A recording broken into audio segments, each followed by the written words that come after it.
ఓం శ్రీ గణేశాయ నమ. శ్రీ శ్రీ శ్రీ షిరిడీ సాయినాథుని సత్యవాక్కు, భక్తవరేణ్యుడు, భక్తుల పాలిట కల్పతరువు. భక్తులు సాయి అని పిలిచినంతనే ఓయి అని పలకరించి ఆదరించే కలియుగ దైవం శ్రీ సాయిబాబా. 1987వ సంవత్సరంలో ఒక బాలుడు తన ఇంటి ముందు ఖాళీ స్థలంలో ఒక వేప మొక్కను నాటినాడు. ఆ మొక్క అతనితో పాటు ఎదిగి కొమ్మలు వేసింది. దైవ సంకల్పమో ఏమో తెలియదు, కానీ ఆ వేప చెట్టుకి ఒక బొడిప పెరిగింది.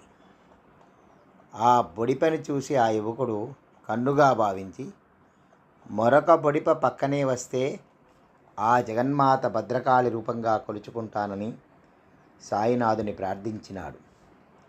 సాయి సచ్చరిత 3వ అధ్యాయంలో చివరన బాబా యొక్క అమృత తుల్యములకు పలుకులు అనే పేరాగ్రాఫ్లో, బాబా మీరెక్కడున్నారు, మీరు ఏమి చేయుచున్నారో నాకు తెలియనని బాగుగా జ్ఞాపకం ఉంచుకొనుడు. నేను అందరి హృదయములలో నివసించువాడను. నేను ప్రపంచమందు గల చరాచర జీవకోటిని ఆవరించి ఉన్నాను. ఈ జగత్తును నడిపించువాడను, సూత్రధారిని నేనే. ఈ జీవరాశి అన్నంతను కూడా వ్యాపించి ఉన్నాను.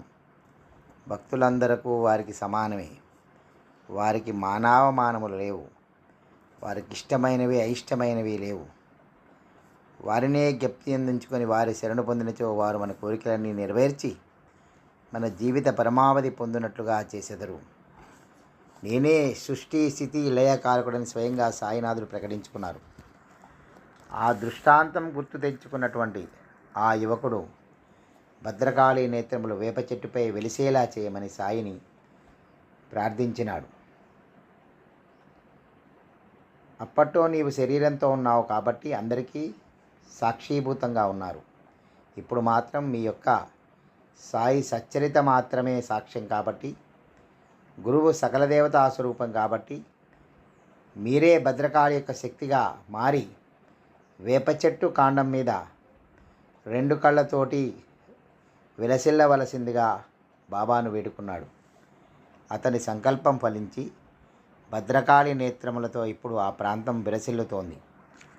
నేడు చేరి కొలిచిన భక్తుల పాలిటి కొంగు బంగారమై భద్రకాళీదేవి రూపంలో భక్తులకు దర్శనమిస్తున్నది. ఇది స్వయంభూ భద్రకాళీ దేవాలయం. Address NGOs colony, Vanasthalipuram, Rangareddy జిల్లా. Pin code 5,70,000. ఓం